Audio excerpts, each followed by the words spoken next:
Thanks for having me on your space cast, Yeah, Clancy. you're welcome. Thank you for joining me on my space cast. No, you've been in California for what is this, your 5th year? This is my 6th Nice. year as of March. I moved out here in 2016, like January. Or no, December 2016. So early 2017. I think I added that correctly. Maybe it hasn't been 6 years. I can't do that right now. I get that. Things that you see that are better than the situations that you had lived in prior. Well, prefacing it with the fact that I used to live in Indiana, leaps and bounds as far as social life goes. And, even though, as a pretty social, extroverted person, I still was able to find my way through creating social environment for myself while I was in Indiana, but it was a lot less easy. I think here, people being more approachable just in general, like it's a lot easier to just make friends on the street or in a bar, where I feel like in Indiana, a lot of people are just guarded, and so it was just to be social was harder. And also just like to be health conscious. I think I didn't really have a good idea of what healthy was for my body and my mind, or even like spiritual health. Like, I think it's, and it might be like a Midwestern kind of thing. It's just the mentality. There isn't such a focus on beauty. Like, it's California. The weather's great pretty much year round. Like, people care about what they're putting into their bodies. They care about how they feel mentally.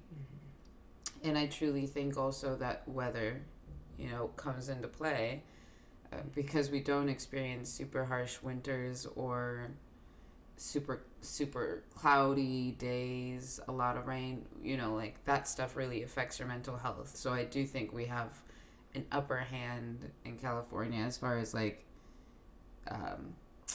seasonal depression and things like that. And that really affects people. Like, people say seasonal depression, but like the weight of that, like to think that for an entire season, your body, like physically, you mentally are functioning at a lethargic level,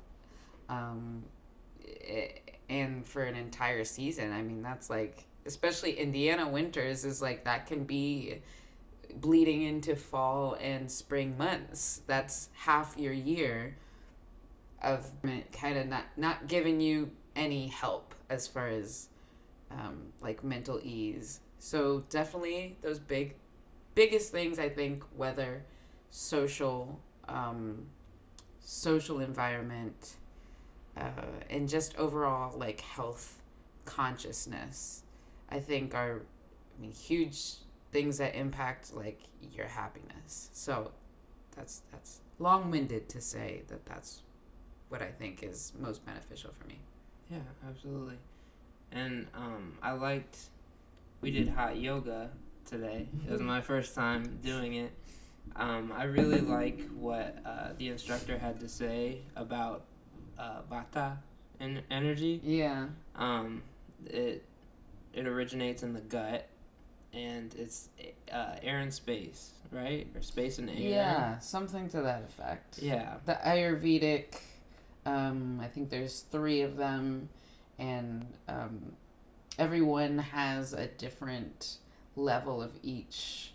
There's like a word for what vata is or represents, but yeah, it being like, in the colon, right? Is what she was saying. That's exactly right, yeah. So like literally associated with like constipation and what else did she say? Constipation, anxiety. But that makes sense because if it's associated with air and space, you're not as grounded. And if you think about the colon, I mean, that's in your lower extremities, closest to the ground. So of course that would be off. There would be some, like just malaise that you're experiencing, which would not allow that area to flow, which is interesting. I don't know much about Ayurveda. One of those tests a long time ago, because actually Mom told me to take one of those tests. I don't remember what I am. Whatever it is that has the slow metabolism, that's what I am. I think it's like kapha or something with a K. Yeah, I know what you're talking about. I just looked it up, yeah. Yeah, so, but yeah, that stuff's interesting. It is. But yeah, like you were saying, like, I read that Vata energies are very sensitive to weather. Yeah, like they are very temperamental. Their mood can shift based on people high in Vata. Typically are affected by the weather. So yeah, I definitely feel as though that is a big thing for me. Like I feel so much better here. Yeah, and this is pretty bad weather for California too. Right, you and came in still, a weird week. Yep, but it still feels better than the shifty kind of Indiana weather, unpredictable. It's crazy, but very different. It is.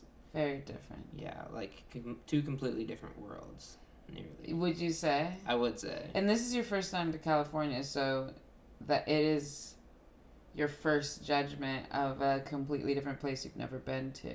That's true. What to you do you think is the biggest differences that you notice as somebody this is your first few days in the area? Yeah, I like that. The first thing I told you kind of about this is that, like, I can just walk out on the beach and see people just freely practicing or doing whatever, they want. I was seeing a lot of people meditating, a lot of people, like, pitching tents and just having a good time with their kids, And I feel like in Indiana, it's just very close-minded a little bit. Yeah.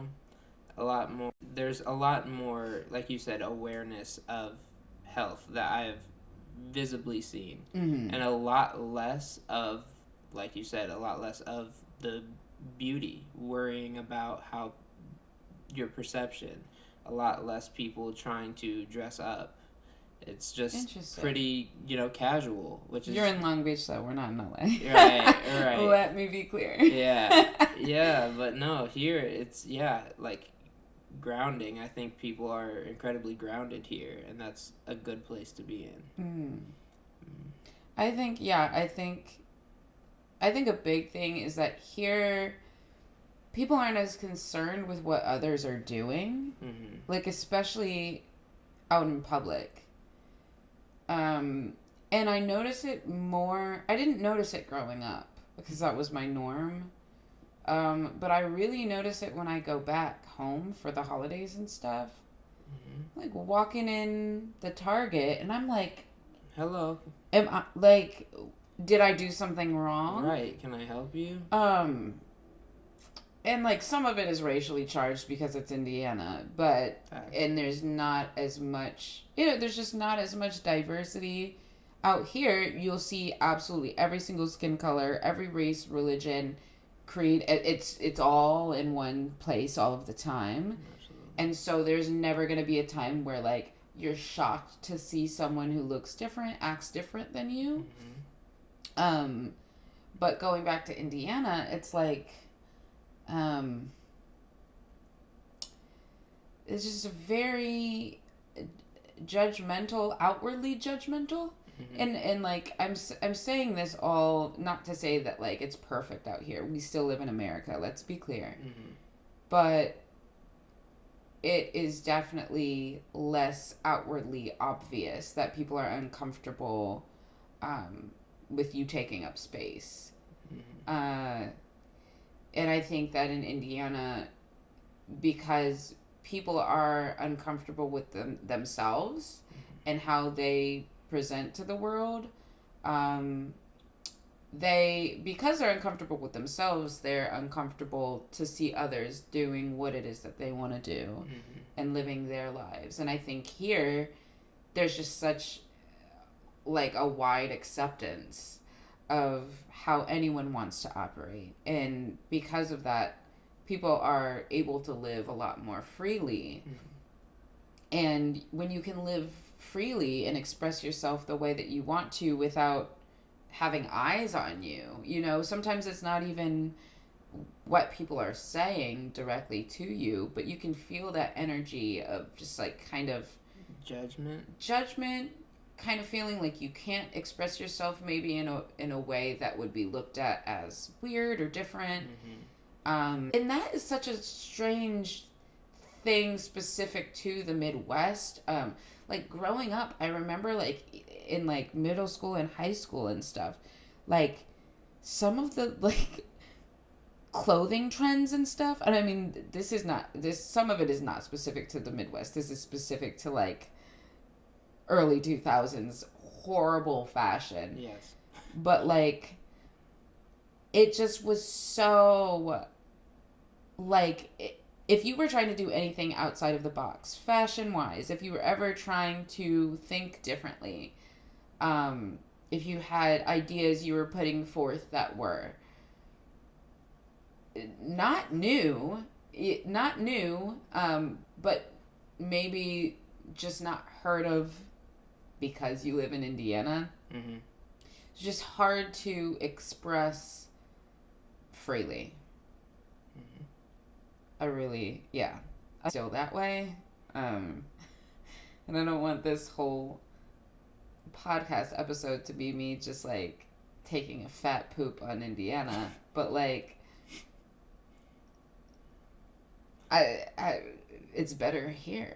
Yeah. I don't know, like No, there's right. I just think every area has different things.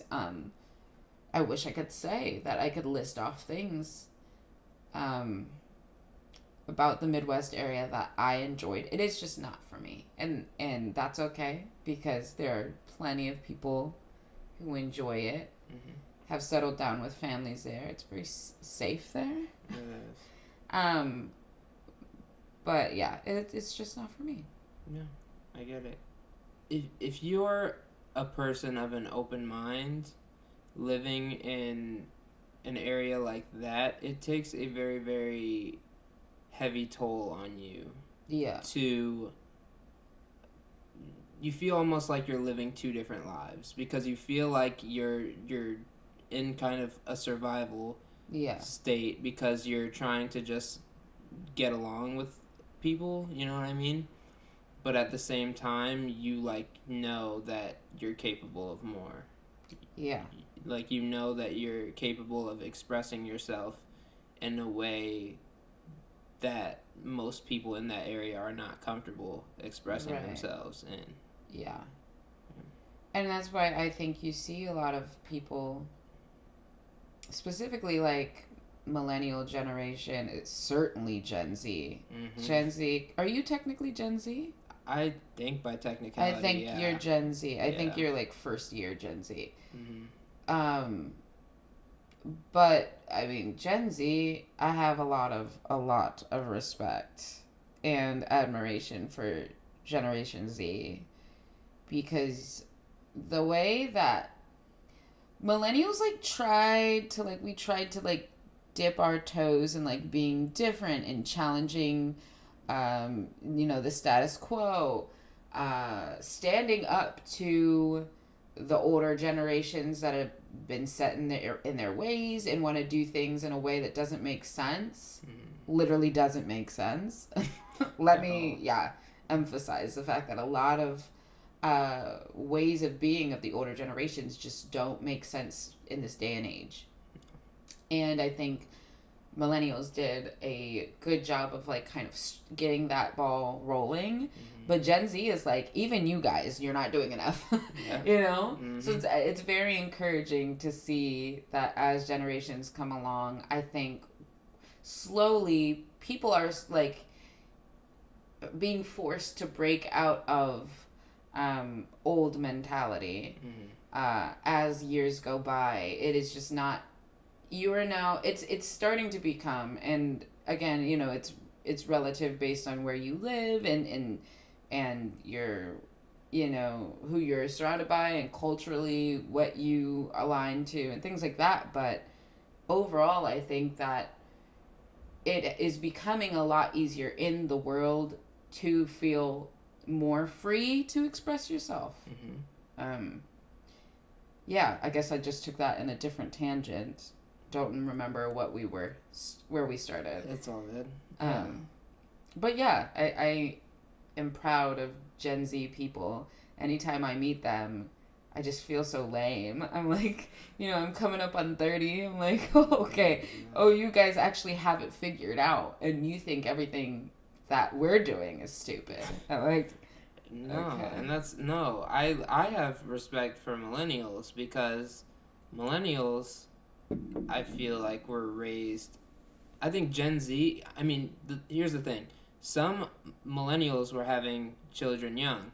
So some... The older ones. Right. So some Gen Z people are children of millennials. True. Millennials are children of what you're saying, like the older... Like, what are they, Gen X and baby boomers? Is there one in between? I don't know, but yeah, Gen X and baby boomers definitely is what I was thinking.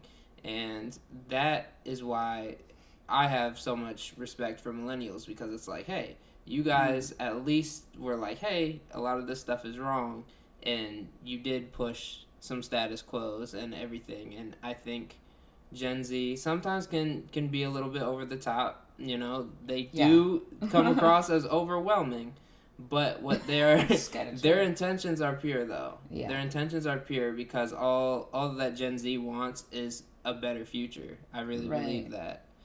Yeah. They're a lot more rebellious, I think, and I think that that's what is needed. And I like that you pointed out that millennials are now parents. I think that's important. Because the millennials I know, the peers that I have, the peers that have babies, it's like, my peers have babies on purpose. Yeah, the peers that I know that have children do a really intentional, good job at raising children. And I don't know if you already talked about this in a prior podcast, because I know this is something we talked about a couple days ago, was that, like, our parents' generation really did a freaking knock-up job of, like, having kids and just shouldn't have had children. Should not have raised children. Shouldn't have probably even had a dog. Fair. Weren't in the space. Weren't ready. Weren't emotionally available. Weren't emotionally mature enough. And it's not so much to their fault. I mean, this is something that the older generation above them had decided, at this point in time in your life, you're supposed to get married and have kids. And if you don't do that, number one, there's probably something wrong with you. What's wrong? Everyone's going to pressure you. Yeah. And it's all that social pressure that created, like... a bunch of unfit parents that had kids that are like, what did you guys do to us? Yeah. And and not to say that, like, it's an easy thing to parent. I don't have children, right? Because I'm not ready to be a parent. Yeah. And I would have to go through a bunch of hoops to have kids anyways. But, like, I know that I would not be a good enough... I know... And here's the thing. No, I know I would be a good parent because... Because I care, and because I would read every book possible, and I would, I would take it very seriously. And not to say that, the generation of our parents didn't take it seriously.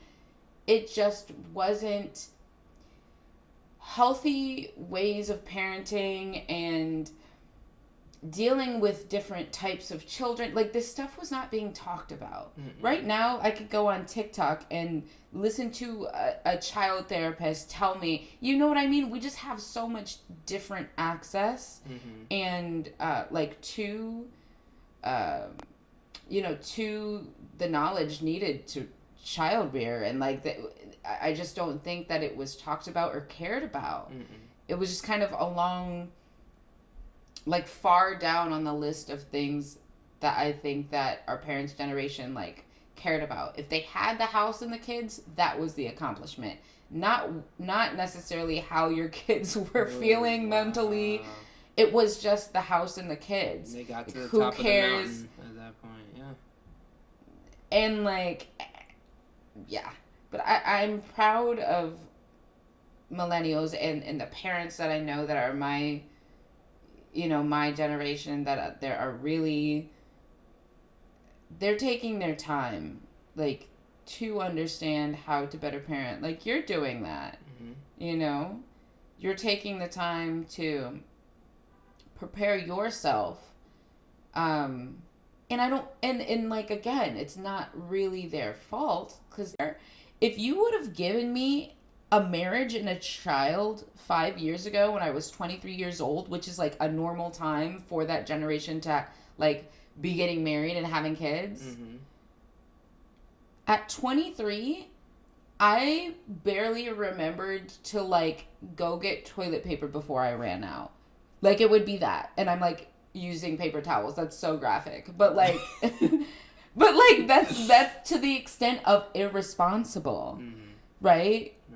That's something so specific. Like, I'm talking about, like, toilet paper. But, like, no, really. Like, would have no food in the fridge. Like, it's been time to get groceries and I've just been getting takeout for a week. Like, small things like that where it's, like, in order to have children and to be responsible for other lives, it would have taken... And, like, if I would have randomly had a kid at that age, I would have, like, changed my whole life. But I was not mentally or emotionally ready at that age, and I'm not now still to have kids. And I think other people my age are really taking into consideration how ready they are to take on the responsibility of raising an entire child for the rest of their lives. This is not something where you can go into it and have a kid and then be like, okay, now I don't want to have the kid anymore. I mean, I guess you could. That would be really messed up. But, like, yeah, it's kind of, you're on the hook till you die. Yep. Hope it was the good decision for you. So, I don't know. I think every generation has a different mentality, and it is encouraging to see that as years go by, the kids seem like they really are getting it together. They're getting it together. They definitely do push the envelope. And sometimes I'm like, come on, like, y'all complain a lot. But, like, I think it's good to have a group of people that kind of are all on the same page too. I think millennials, there's still a lot of, like, disparity in beliefs, and I mean, you'll have that in any generation. That's people. We're all people. But I think that Gen Z, a lot of them, like, are on the same page. Like, bullying, think about bullying. You see, like, the old shows and movies and stuff where it's like, give me your lunch money. Yeah. Insane. If somebody did that in Generation Z, they would get beat up. Yep. Like, no, they wouldn't get beat up because that's too violent. Sorry. Right. But they would be talked to. They would have a good talking to, and they would cry and feel bad. And it probably would never happen because Gen Z would not do that. Like, that would be lame. Like, you would be the lame one. Yep. Right? Right. You would be the outcast. Like, ew, you're bullying right now? Are you really trying to bully me right now? Like, you would be made fun of. Yeah. And I like that that's the environment. I mean, even with, the added, like, I guess, responsibility of social media and things like that, I do feel like millennials, we had a crash course in like what it was like to like have social media and like get bullied over the internet. Like the cyberbullying, I haven't heard so much about it lately. No. I think more so like the cyberbullying and cancel culture is now going to like celebrities, which like let's just do that because they're making so much money anyways. They don't care what we're saying. They don't care. They know they're gonna get cyberbullied. They don't care. Like they would know that that's a part of the whole thing. Right. But I don't think that there's so much, and I don't know, maybe I'm wrong and I'm just like far removed because I'm older now, but like I don't think that Gen Z people are truly dealing with like, or that they truly care about the cyberbullying anyways. I think that was like millennials, we were like crying because like we got removed from somebody's MySpace top 5 or something, you know? We got the crash course, and I think that like there's a much better handle on on social media and stuff like that. So that there's almost, at least with like the older generation, there was like a lack of willingness to grow or change, so to speak. Yeah. Like I feel as though it was a common thing for someone to turn 18 and it's like, okay, I'm an adult now, you know? But that's just the thing. Like, yes, you're a legal adult, but you can always learn, new things. You don't have to you don't have to close yourself off to a cap at 18, I don't know. So you're saying, I'm confused. Okay. So you're saying, once somebody turns 18, yeah, they think they don't have to change? No, I guess I'm saying that once, and that's not to say anybody has to change. I guess I'm saying the older generation that did parent the way that they got parented. Do you think that it's because so crazy. They got older and they're just like, well, I know what I know and this is what I'm rolling with, kind of? Yeah, definitely. I think that was definitely it. But I think I think specifically what you said about them doing what their parents did, that's insane. It is. That does not make sense. Because don't get me started. I just think that yes. Because they were moving forward into marriage and children and the house and the picket fence so quickly. Yeah, I think that they were too young to be doing any of that. And yes, I think there was like 3 different parts to that question, which is why I'm trying to like address it all. Then you also mentioned change or willingness to change, based on the fact that someone feels adult, which I think that crosses over into all generations. Is that we have these weird societal ages, like 18 you're an adult, you can legally do all these crazy things when your brain isn't even fully developed yet. 21 you can go to a bar, get absolutely hammered and make the worst decisions of your life. Like these numbers, they don't mean anything, but in a society where they actually do mean something, they do mean you have opportunity to do different things. Yeah, I think that can seep into your actions and your conscious decisions to where you feel that you are equipped to make these adult real life decisions that maybe you're just not ready for. And to your point of, and not to say this is only that generation, to the point of parenting how your parents parented you, that is asinine. That does not make sense. And not to say, that's your example. That's your closest example of what a parent does, how they act, how they treat you. But it's rare to find people who don't have childhood trauma, things they're carrying with them from their childhood, that I mean, unfortunately, is because of the parenting. And, our generation will say, we did the best with what we could. And though that may be true, that is not enough. It's not adequate. No, and that's it's not there's taking no accountability at all. No. And so no, I don't agree with parenting how you were parented because that was your only example. Find another example then. Mm-hmm. Read a book. Get educated. There's enough information out there. There's enough billion parents in the world. People who have been parents have had a child that might look like yours. And for you, to me, I mean, and this is coming from somebody who is not a parent.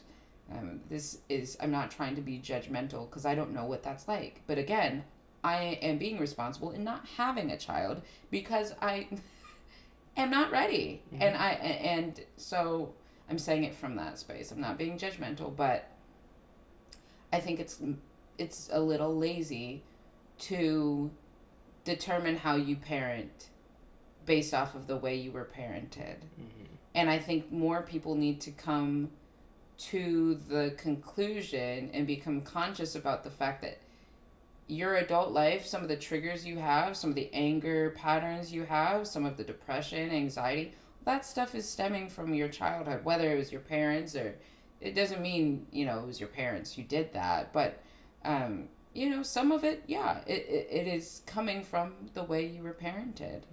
Mm-hmm. And so to be living with that as an adult and to not have had, a parenting that suited you, for you to then take the parenting that you got and apply it towards another child who, number one, is not you. Mm-hmm. So why would you be parenting the way you received it when your child is not you, right? Right. And if it didn't work for you, why would it work for your child also? So that's a two-part thing. Bingo.